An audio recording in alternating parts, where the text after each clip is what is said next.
So my name is Flor Martinez. I am the founder of Celebration Nation. Celebration Nation was established in 2020 at the rise of the pandemic. So Celebration Nation actually started as an event producing nonprofit where we would have experiences and just a safe space for families to be able to come celebrate, whether that be holidays or special events. And then when the pandemic hit, we noticed that our farm workers were still in the fields working day in, day out, through the smoke, through the fires, through the rain, through the hot heat, through the pesticide exposure, and these very low wages and lack of worker protection. And we thought, someone's got to serve them. So we started serving farm workers as our first group of families that we started serving. And we're still doing that till this day, but we've now expanded to be able to serve different types of families and different labor forces. We've also started programs for food education. We've sponsored dozens and dozens of children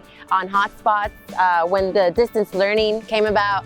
And we have multiple projects on the way. We're gonna have a university in the metaverse, as well as a museum where the youth from all across the world can access education and can access just different resources and just be able to be taught all these different new things that a lot of these children don't have access to. And then education is super important to us, and so is nutrition.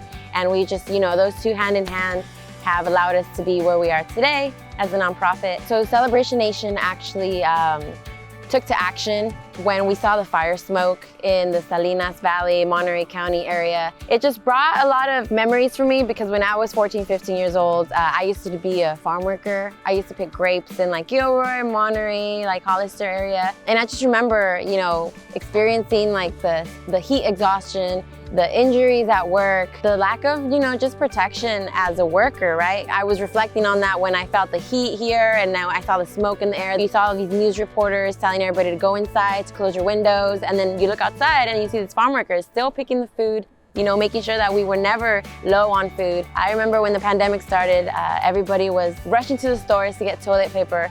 And it's such a blessing that we didn't have to rush to the stores to get food because we all know how chaotic that could have been. And that's all thanks to farm workers. They're the labor force that struggle with the highest rate of food insecurity. That's why they have to show up to our food bank for farm workers because they don't make enough money from the wages they get paid, from their migrant status where they're not able to access certain resources. And it's just not fair because these people feed our nation. They put food on our tables, but they don't have enough to feed their own families or to have food on their table. And then so I think it's really important to have an entity like the one we built as a community, Celebration Nation, that allows, donors, volunteers, people that care to give back to those that feed the nation, that feed all of us, that feed you. So we're here today feeding hundreds of families a nutritional food, organic food that they deserve. They deserve to enjoy the fruits of their labor. It's really exciting to be able to be that difference that we want to see in the world because it takes us to save us, and it really does take community, save community, because all this has been a community effort. So our headquarters are in San Jose, California, and we actually expanded to Los Angeles, California. We're trying to cover all of California's farm workers,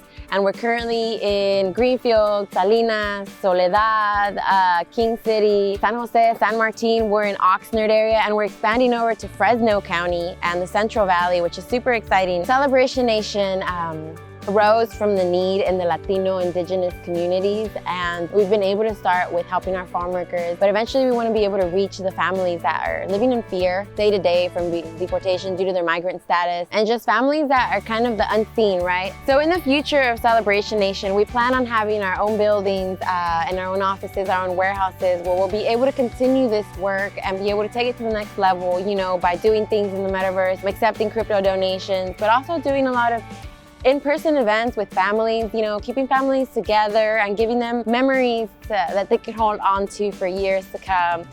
So they'll always know who Celebration Nation was, and so they could just remember the impact, that others made in their lives, and so they could continue and be the impact for other people in their lives. Because we want to have these buildings where they're also like universities, and we're not sure what the entity will be, but either a university or let's say like a community center, right? Like multiple community centers for these families. That's what it looks like, just being able to reach more people and definitely touch base with our original mission, having these events for families where they're able to come together at no cost.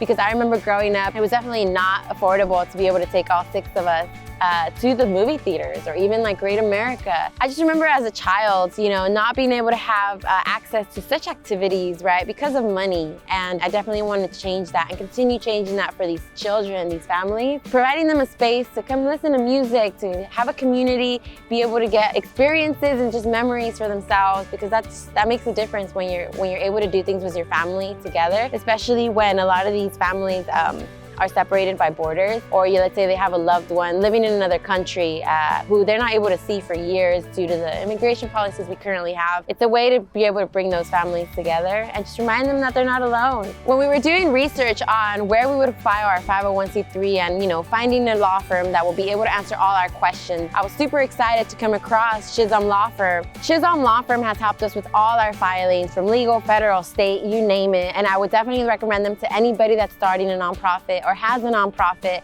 This is the right team for you. They will help you from anything from fundraising to trademarks. You need this team by your side if you're starting a nonprofit, and that's just one of the best tips I could give you. Just super happy to be able to have them on our side. Excited to see what's next alongside Chisholm Law Firm.